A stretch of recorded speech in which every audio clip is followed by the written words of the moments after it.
আসসালামু আলাইকুম, সবাইকে আমার চ্যানেলে স্বাগতম। আপনারা সবাই কেমন আছেন? আমি আল্লাহর মতো অনেক ভালো আছি। আজকে আমি আমার বাচ্চাদের জন্য ঝালমুড়ি বানাবো। আমি আসলে কিভাবে ঝালমুড়ি বানাই সেটা আমি আপনাদের সবার সাথে শেয়ার করব।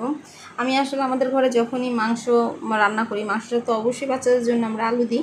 আমি যখন মাংস দিয়ে আলু দিয়ে রান্না করি তখন এর পরের দিনই মনে হয় যে ওদের জন্য মনে হয় ঝালমুড়িটা বানালে ভালো লাগবে, কারণ ঝালমুড়ি বানাইতে আলাদাই যখন আমরা একটু মাংসর ঝোল আলুটা দিই তখন খেতে অন্যরকম মজা লাগে। তাই আমার সবসময় মাংস রান্না করলে সেদিন আমার ঝালমুড়ির কথা মনে পড়ে যায়। তাই আমি চটপট করে যা থাকে তা দিয়ে আমি আমার বাচ্চাদের ঝালমুড়িটা বানিয়ে দিই। আর যদি ধনিয়া পাতা পুদিনা পাতা থাকে তাহলে তার কোনো কথাই নেই, খুবই টেস্টি হয়।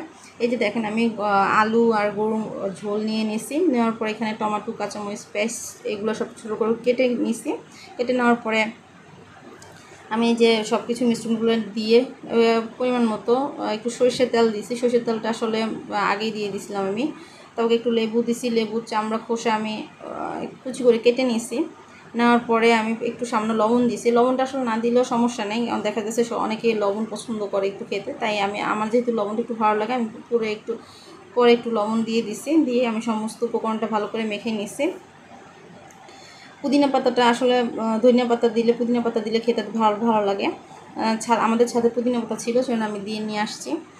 এখন এই যে আমি মুড়িগুলোকে দিয়ে দিতেছি, দিয়ে আলতোভাবে হাত দিয়ে ভালো করে মুড়িটা মেখে নিব। এই যে দেখেন ভালো করে মেখে নিতেছি। আসলে এইভাবে যদি আপনারা বাসায় মুড়ি বানিয়ে খেয়ে দেখেন অনেক ভালো লাগে। আপনারা যদি আমার চ্যানেলে ইউটিউবে নতুন হয়ে থাকেন তো প্লিজ আমার চ্যানেলটা সাবস্ক্রাইব করে দেবেন। এই যে দেখেন আমার মুড়ি বানানি হয়ে গেছে, দেখতে কেমন হয়েছে আপনার কমেন্টে জানাবেন। ফেসবুক পেজ থেকে দেখে থাকলে প্লিজ ফলো দিবেন, লাইক দিবেন, পাশে থাকবেন, শেয়ার করে দেওয়ার সুযোগ করে দিবেন। আল্লাহ হাফেজ।